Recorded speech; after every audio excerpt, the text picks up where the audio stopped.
Assalamualaikum warahmatullahi wabarakatuh. Perkenalkan, nama saya Sukma Kencana dengan NIM 12080220854 dari kelas 2B Agroteknologi. Baiklah, pada kesempatan kali ini saya ingin mengisi mata kuliah praktikum genetika yang diampu oleh Ibu Rita Elvianis, SPMSC.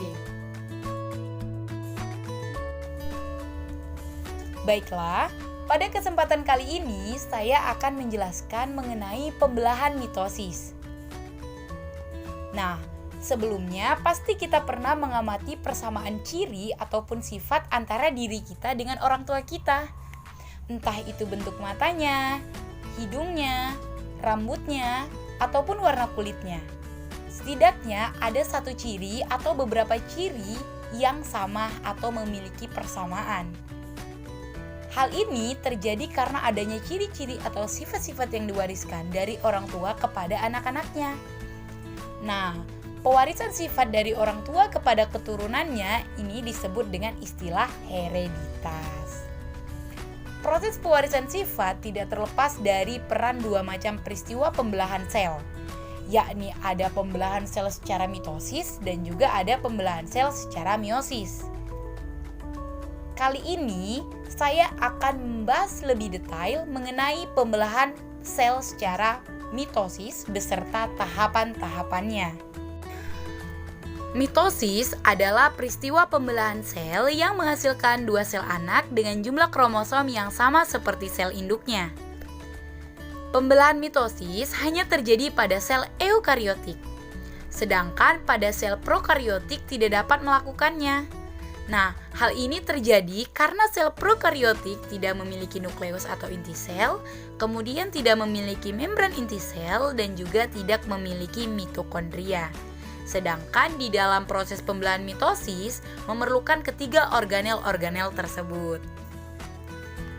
Proses pembelahan mitosis terjadi di semua sel-sel tubuh kecuali pada sel-sel kelamin atau gamet. Nah, pada tumbuhan sendiri, proses pembelahan mitosis terjadi di jaringan meristem seperti ujung akar dan juga ujung tunas batang.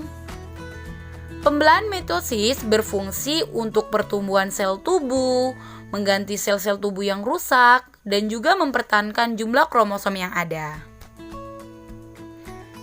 Nah, di dalam proses pembelahan mitosis terdapat 4 fase atau tahap pembelahan. Di antaranya adalah tahap profase, tahap metafase, tahap anafase, dan juga tahap telofase.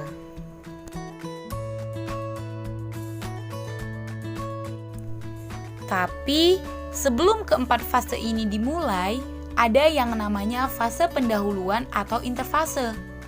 Nah, interfase ini juga sering disebut dengan persiapan pembelahan.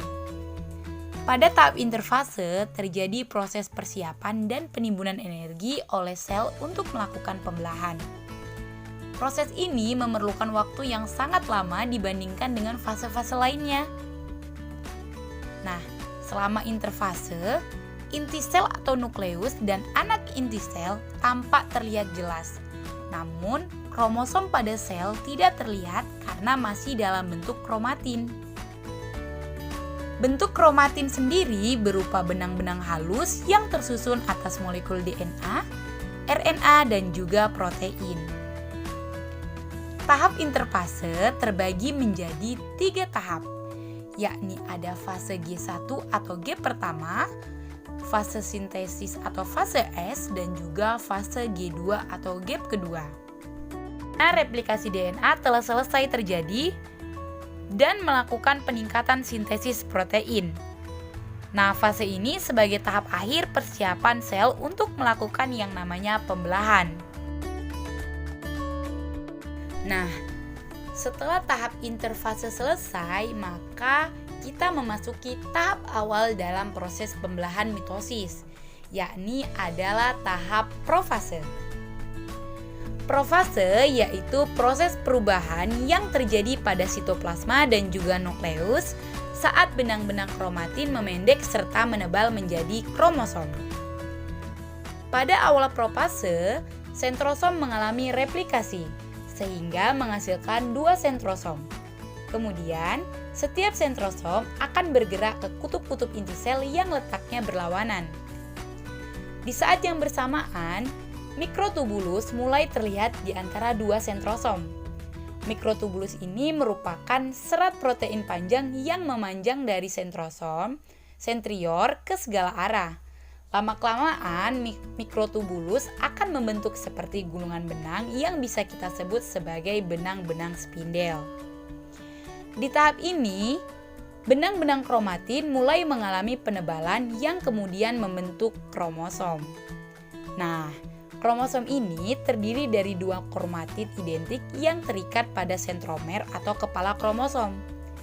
Setiap sentromer memiliki dua kinetekor yang merupakan formasi protein dan menjadi tempat melekatnya benang-benang spindel nantinya. Di akhir tahap profase, nukleus dan membran inti sel mulai menghilang. Kemudian sentrosom telah sampai di kutubnya masing-masing. Benang-benang spindel pun akan membentang dari kutub satu ke kutub yang lainnya. Nah, benang spindel ini nantinya akan berperan untuk menarik kromosom ke bagian tengah inti sel di tahap selanjutnya. Nah, kemudian memasuki tahap yang kedua, yaitu ada tahap metafase. Metafase yaitu fase di mana kromatid bergerak menuju bagian tengah inti sel untuk membentuk yang namanya lempengan metafase. Pada tahap ini, nukleus dan membran inti sel sudah tidak terlihat. Masing-masing kinetekor pada sentromer dihubungkan ke satu sentrosom oleh benang-benang spindel. Kemudian pasangan kromatid bergerak ke bagian tengah inti sel atau bidang ekuator dan membentuk yang namanya lempeng metafase. Posisi kromosom yang terletak pada bagian tengah ini atau bagian tengah inti sel membuat jumlah kromosom dapat dihitung dengan tepat dan bentuk kromosom juga dapat diamati dengan jelas. Kemudian, tahap yang ketiga adalah tahap anafase. Anafase yaitu fase di mana kromatid memisah diri dengan bagian sentromer untuk membentuk kromosom baru. Nah, tahap anafase ditandai dengan pemisahan kromatid dari bagian sentromer yang kemudian membentuk kromosom baru. Masing-masing kromosom ditarik oleh benang-benang spindel menuju kutub yang berlawanan. Jumlah kromosom yang menuju kutub yang satu akan sama dengan jumlah kromosom yang menuju kutub lainnya. Nah, pada tahap akhir anafase, kromosom hampir sampai ke kutubnya masing-masing. Selain itu, sitokinesis juga mulai terjadi. Nah, sitokinesis sendiri merupakan fase pembelahan atau pemisahan sitoplasma, organel, dan juga membran seluler. Pembelahan ini dimulai dari pinggir sel atau membran sel menuju ke bagian tengah sel sehingga akan menghasilkan dua sel yang disebut sel anak.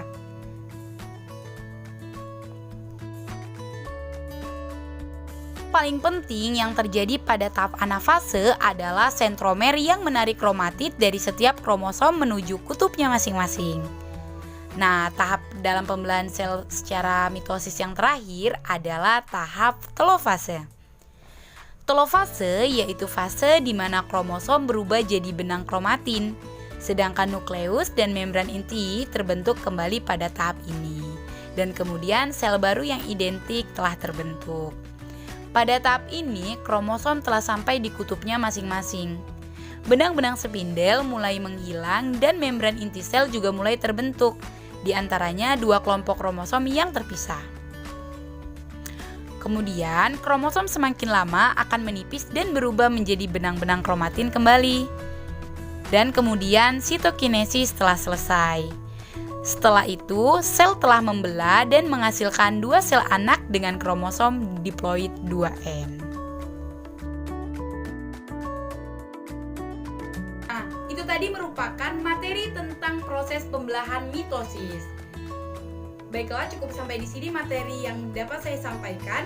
Jika ada kata-kata yang kurang berkenan, saya mohon maaf. Assalamualaikum warahmatullahi wabarakatuh.